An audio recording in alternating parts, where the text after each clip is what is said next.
Tuhan bersamamu dan bersama rohmu. Inilah Injil Yesus Kristus menurut Santo Markus.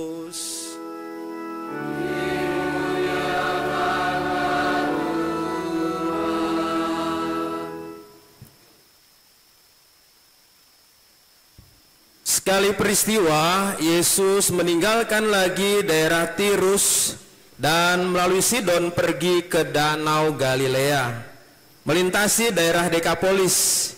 Di situ orang membawa kepadanya seorang yang tuli dan gagap dan memohon kepadanya supaya Yesus meletakkan tangannya atas orang itu. Sesudah Yesus memisahkan dia dari orang banyak sehingga mereka sendirian, Yesus memasukkan jarinya ke telinga orang itu, lalu ia meludah dan meraba lidah orang itu. Kemudian sambil menengadah ke langit, Yesus menarik nafas dan berkata kepadanya, "Efata," artinya terbukalah. Seketika itu terbukalah telinga orang itu dan pulihlah lidahnya, lalu ia berkata-kata dengan baik. Yesus berpesan kepada orang-orang yang ada di situ supaya jangan menceritakan kepada siapapun juga. Tetapi makin dilarangnya mereka, makin luas mereka memberitakannya. Mereka sangat takjub dan berkata, "Ia menjadikan segala-galanya baik. Yang tuli dijadikannya mendengar, yang bisu dijadikannya berbicara." Berbahagialah orang yang mendengarkan sabda Tuhan dan tekun melaksanakannya.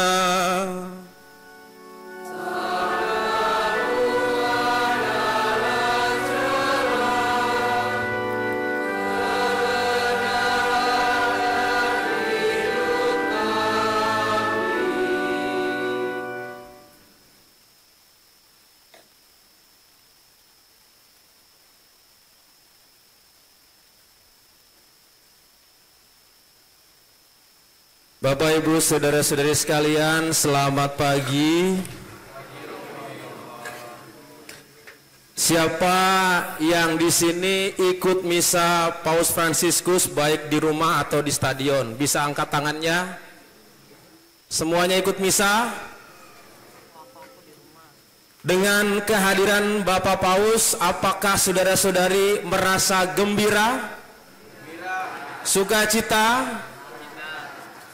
Saudara-saudari mengikuti semua perjalanannya? Melihat di media?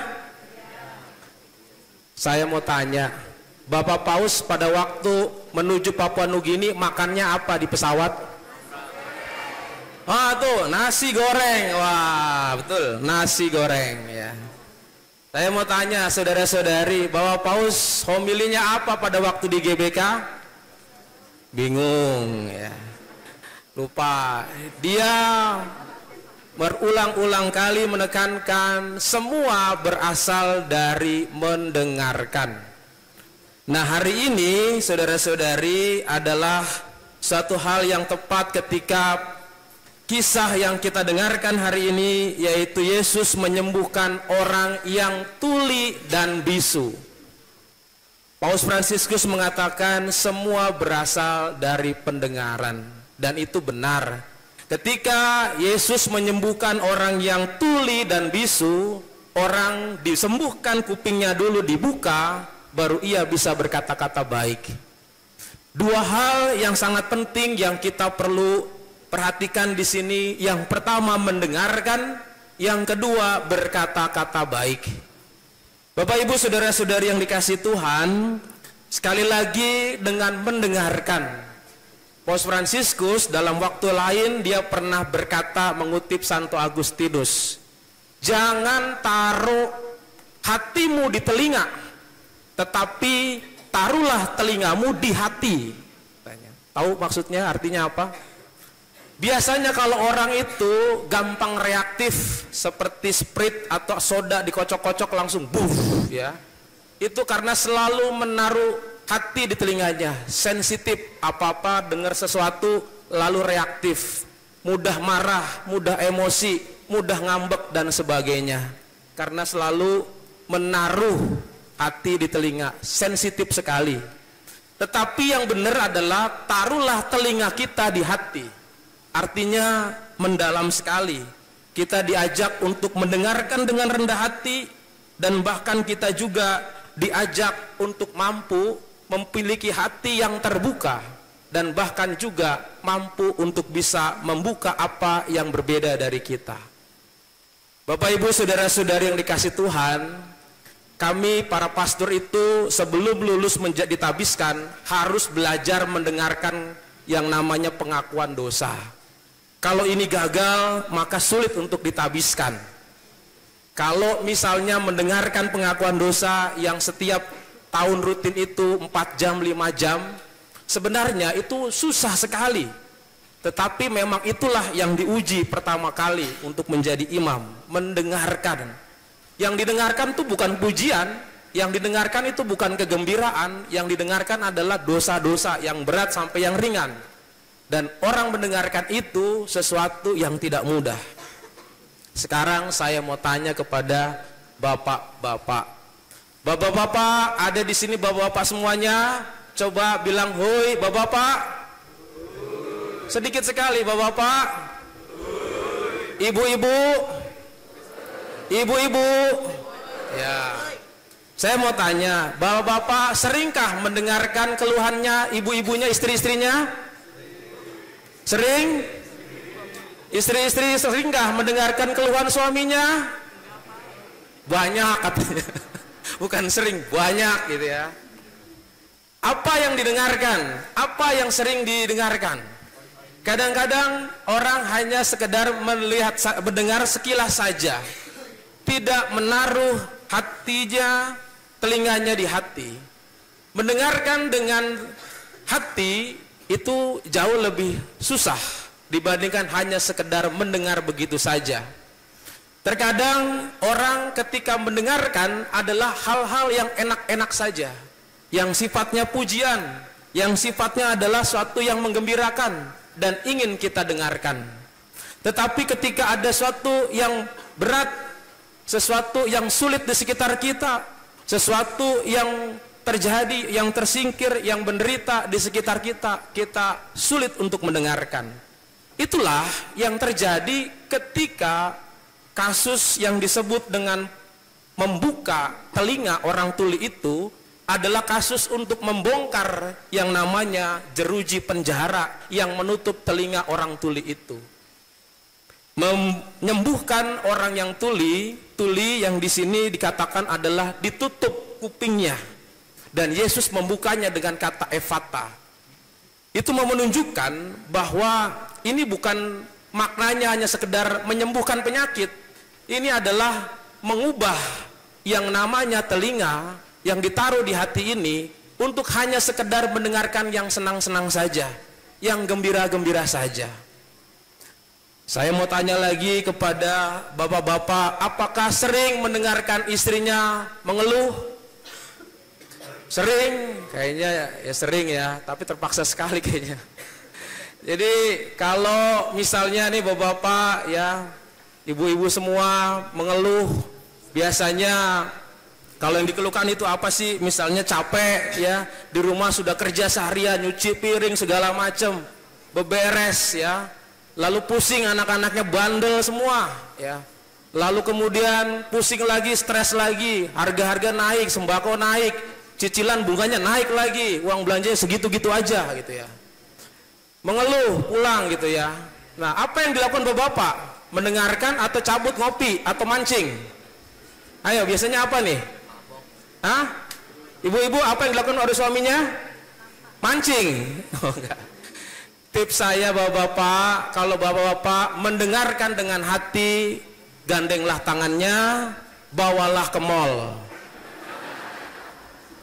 Ibu-ibu saya belain, jangan lupa babi panggang ya. Bawalah ke mall ya. Saya yakin capeknya, stresnya, pusingnya hilang, pindah ke bapak-bapak semua. Saya yakin itu. Tapi tipsnya jangan lupa gandenglah tangannya sejak dari rumah ya. Jangan dilepas sampai pulang supaya nggak ke toko baju terus gitu ya. Bapak-bapak ya, ibu-ibu semua, mendengarkan itu kadang-kadang sulit. Mendengarkan yang senang-senang itu bisa, tetapi yang susah kadang-kadang kita tidak bisa mendengarkannya dengan hati. Maka kalau orang sudah diajak untuk membuka, terbuka telinganya, telinga hatinya terbuka. Jadi kalau di sini dalam Injil ini, penjara telinga yang tidak membuka itu adalah suatu kuasa yang jahat yang dilepaskan oleh Yesus terhadap orang yang tuli ini. Kekuatan jahat yang membuat kita tidak mau mendengarkan orang-orang di sekitar kita yang menderita, yang capek, yang susah dan sedih. Itu adalah kuasa yang jahat. Maka kalau kuasa itu sudah dilepaskan dengan kata Efata tadi, orang berani untuk bisa mendengarkannya dengan hati. Ketika orang mendengarkannya dengan hati, lalu mudah lagi untuk bisa melanjutkannya, berkata-kata baik. Berkata-kata baik, tadi Paus Fransiskus pernah menyinggung, yaitu bahwa ketika orang berawal dari pendengaran, maka apa yang didengarkannya menjadi suatu yang dibatinkan dan keluarlah kata-kata baik. Jadi sekali lagi ya, untuk bapak-bapak, kalau istrinya butuh pujian, pujilah mereka dengan kata-kata yang baik. Siapa ibu-ibu di sini yang nggak pernah dipuji sama suaminya? Ada? Nggak ada. Siapa bapak-bapak yang belum pernah memuji? Ada? Nggak ada. Semuanya pernah memuji. Pujilah itu. Ada seorang kakek dan nenek yang sudah berusia, sudah lansia. Sang nenek ini belanja baju. Lalu bajunya ini baju era-era zaman muda. Era-era zaman muda, era-era tahun 70-an. Lalu kemudian setelah dipakai sama sang nenek, lalu sang nenek bergaya di depan cermin dan bilang, "Kek, gimana penampilan saya?" Lalu dia, kakeknya tadi, karena dia mendengarkan dengan hati, maka kata-kata yang keluar pun dengan kata-kata baik. Waduh nek, dari atas nenek ini kelihatan sekali usianya seperti 25 tahun ya. Hati nenek apa dikatakan pujian baru begitu, berbinar-binar, senyumnya luar biasa. Dari bawah nek, itu nenek terlihat usianya itu adalah 30 tahun. Waduh, senang sekali. Dari kakinya nek, usianya itu sangat luar biasa, muda sekali, 29 tahun. Waduh, nenek itu gembira sekali, kakek mau dimasakin apa gitu ya. Lalu kemudian, jadi saya ini masih muda ya kek, ya jumlahkan saja dari atas sampai ke bawah katanya.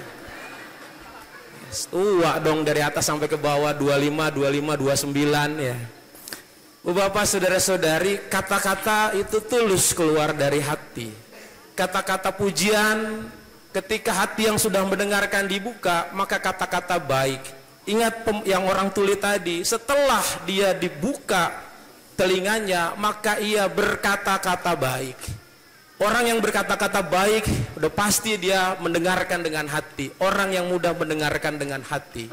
Maka kita mohon rahmat itu, ini bukan suatu yang mudah. Ini adalah membutuhkan rahmat. Maka dalam bacaan pertama tadi dijelaskan, ketika Tuhan menyembuhkan ada orang yang tuli bisa mendengar, yang gagap bisa berkata-kata, yang buta bisa melihat, di situ Tuhan hadir. Maka kalau sudah ada dari rumah tangga, dari keluarga yang orang mendengarkan dengan hati dan berkata-kata baik, ingatlah itu Tuhan yang buat. Ingatlah Tuhan ada di situ, dan ingatlah itu yang Tuhan kerjakan untuk keluarga kita. Kalau belum ada itu, jangan-jangan kita belum melihat adanya Tuhan bekerja dalam keluarga kita, dalam hidup kita.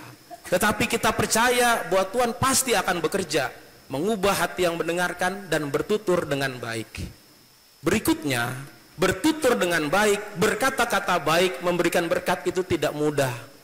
Sering ya, ketika saudara-saudari semuanya juga mengalami hal yang sama. Apa yang kita lakukan selalu baik, apa yang kita lakukan selalu kita buat baik. Tetapi kadang-kadang itu berlalu begitu saja dan bahkan tidak dihargai. Orang sampai pada titik ini merasa kecewa. Orang sampai pada titik ini merasa tidak dihargai. Apa yang terjadi? Baik dalam keluarga ngambek akhirnya marah, baik dalam pelayanan ngambek akhirnya mundur dan sebagainya. Karena apa? Orang hanya melihat kata-katanya harus dibalas dengan pujian. Saudara-saudari, kata-kata yang keluar tidak harus dibalas. Seperti Tuhan menurunkan hujan, tidak balik lagi. Kita ingat, kalau gula dicampur kopi, manis, apa yang dipuji? Siapa yang dipuji? Kopinya manis. Teh dicampur kopi, kalau manis yang dipuji siapa? Tehnya manis. Jeruk dicampur gula, jeruknya manis, yang dipuji jeruknya manis. Pas lagi diabetes yang disalahkan siapa? Gulanya disalahkan. Sering kita begitu juga. Maka dengan begitu orang diajak, sebenarnya lumrah orang begitu. Yang salah kadang-kadang yang disiarkan, yang baik-baik yang tidak. Tetapi Paus Fransiskus tadi mengingatkan kita, teruslah berjuang untuk kebaikan. Teruslah berjuang untuk hal-hal yang baik. Dan itulah yang kita lakukan. Maka ibu-ibu, bapak-bapak, kita semua diajak untuk membuka dengan kata efata, hati yang terbuka, dan juga mulut yang berkata kata baik pada akhirnya. Jangan sampai hanya sekedar ada maunya saja. Ya, biasanya itu kalau akhir bulan, ya, kalau awal bulan ibu-ibu itu dipanggil sama suaminya, ya, "Mah, sini mah, apa sayang?" begitu ya. Kalau tengah-tengah bulan uangnya sudah sedikit, ya, "Mah," lalu dipanggil begini, "Iya, ada apa?" gitu ya.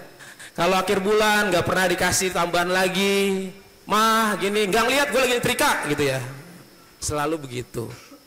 Nah, bapak-bapak jangan mengeluh, ya. Teruslah berbuat baik. Ini saya belain bapak-bapak sekarang ya. Teruslah berbuat baik. Teruslah berkata-kata baik. Walaupun kita seringkali mendapat kata-kata yang tidak baik. Semoga Tuhan memberkati kita. Amin.